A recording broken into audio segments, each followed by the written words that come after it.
Discussion करना जरूरी है। लेकिन अगर यही डिस्कशन न रहकर बहस का रूप अख्तियार कर ले तो इसका फर्क हमारे रिश्तों पर भी पड़ने लगता है। अगर सामने वाले के साथ you want to maintain peace and you want things to settle down, तो best is that you say and tell yourself कि I will take responsibility and I will not argue. दुनिया का ऐसा कोई भी रिश्ता नहीं है जिसमें आपस में बहस ना होती हो या एक मसले पर सभी लोगों की अलग अलग राय ना रहती हो। कभी कभार बहस हो जाना लाजमी है, लेकिन अगर यही बहस आपके डेली रूटीन का हिस्सा बन जाए तो यकीन मानिए ये बहस आपके रिश्ते की गरिमा या आपसी प्यार के लिए बहुत बड़ा खतरा बन सकती है। इसलिए जरूरी है कि जितना हो सके आपस में बेवजह की बहस या आर्ग्यूमेंट को अवॉइड करें। हो सकता है आपने कोई बात बहुत इजीली कही हो with nothing in your mind and the other partner of yours or the person in front of you just starts arguing. Don't get into that argument.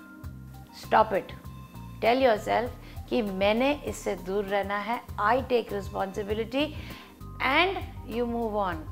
That is just stop arguing. ज्यादातर मामलों में बहस की शुरुआत criticise करने या अपनी बात पर अड़ जाने की वजह से होती है। ऐसे में बहस करने वाले दोनों ही लोगों को लगता है कि किसी भी तरह से उसकी बात दूसरे से कम या पीछे ना रह जाए और इसी चक्कर में बहस खत्म होने की जगह बढ़ती ही जाती है और बातों ही बातों में आप सामने वाले को नीचा दिखाने के लिए उसके वीक पॉइंट्स गिनाने लगते हैं, जो कि पूरी तरह से गलत है। क्योंकि भले ही आज आप अपने को ऊपर रखने के लिए पुरानी बातों का जिक्र कर रहे हैं, लेकिन वो बातें सामने वाले के दिल में हमेशा के लिए आपके खिलाफ नफरत पैदा कर सकती है। क्रिटिसाइज करना बहुत आसान है। हम लोगों को हमेशा छोटी सी छोटी बात के लिए क्रिटिसाइज करते हैं, बहाना ढूंढते हैं किसी को नीचा दिखाने के लिए। Please stop doing that. Look for something positive in the person. ये देखिए कि आपको उस इंसान के अंदर कौन सी चीज़, कौन सी बात, कौन सी क्वालिटी अच्छी लगती है। Focus on that and make the person move in a direction where there is peace. Do not get into arguments by criticizing or showing the person down. तकरार को तकरार से खत्म नहीं किया जा सकता। इसे खत्म करने के लिए जरूरी है कि आप शांति और समझदारी से काम लें। अगर आपको लगता है कि सामने वाला इंसान बहुत गुस्से में है और आपकी बात सुन ही नहीं रहा है, तो उस वक्त उस इंसान से ज्यादा बहस या बात करने से कोई फायदा नहीं।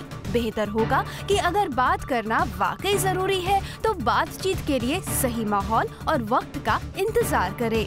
हम ज़्यादातर जब बहस कर रहे होते हैं, हम अपना पॉइंट सामने वाले तक पहुंचाने की कोशिश करते हैं। So please stop it. अगर आपका पॉइंट सामने वाले को समझ नहीं आ रहा तो आप बहस करते रहेंगे। क्यों? क्योंकि उसका जो दिमाग है उस समय वो शांत नहीं है, वो आपको सुन ही नहीं रहा। चाहे आप राइट हो, आप जो भी बात कह रहे हो वो सही है, लेकिन सामने वाले को अगर गुस्सा आ रहा है तो आपकी बात उसके कानों तक पहुंच ही नहीं रही है। एक बात याद रखिए कि हम लोग सब एक रेडियो के ट्रांसमीटर के जैसे हैं। रेडियो के ट्रांसमीटर का क्या काम होता है? रिसीव करना और ट्रांसमिट करना। जब हम एक आर्ग्यूइंग मोड में होते हैं तो हम ट्रांसमिट मोड में होते हैं, हम रिसीविंग मोड में नहीं होते हैं, विच मीन्स हम सिर्फ बोलना चाहते हैं। We don't want to listen. So please, आप अपनी बात को कन्वे करना चाहते हैं तो सामने वाले ने आपको सुनना नहीं है। So please stop it. आप खुद उस आर्ग्यूमेंट को स्टॉप कर दें।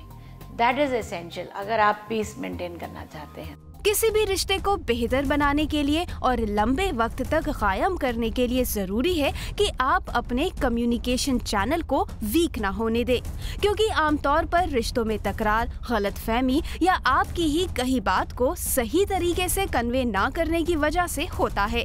इसलिए बेहद जरूरी है कि आप जो भी कहें क्लियर कहें और किसी भी सूरत में अपनी कम्युनिकेशन को वीक ना होने दें। जब हम आर्ग्यू करते हैं तो आर्ग्यू करते हुए ज़्यादातर हम सामने वाले की बात को दिल से लगा लेते हैं, बुरा मान जाते हैं। तो अगर आप उस बात को बुरा मान लोगे, दिल से लगा लोगे, तो आपका जो कम्युनिकेशन है वो धीरे धीरे उस इंसान के साथ कट होना शुरू हो जाएगा। क्यों? क्योंकि आप जब भी बात करोगे एक दूसरे के साथ गुस्से में ही बात करोगे, आप एक दूसरे को शांतिपूर्वक सुनोगे ही नहीं।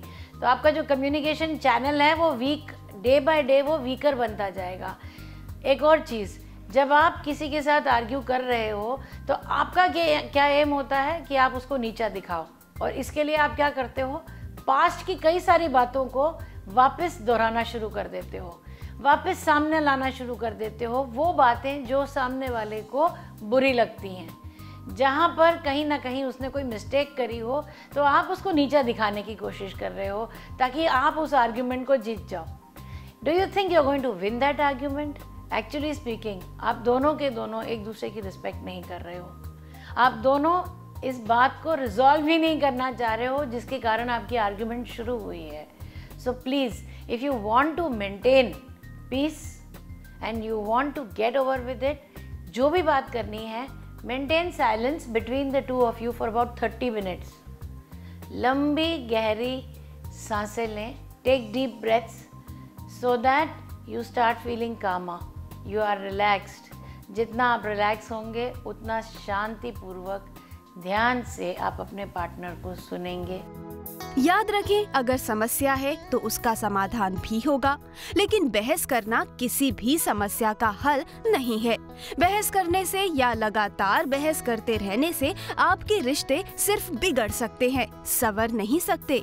इसलिए जब भी आप किसी से बात करें तो इस बात का ख्याल जरूर रखें कि वह बात या डिस्कशन रिश्तों की बेहतरी के लिए ही हो, ना कि उन्हें हर्ट करने के लिए।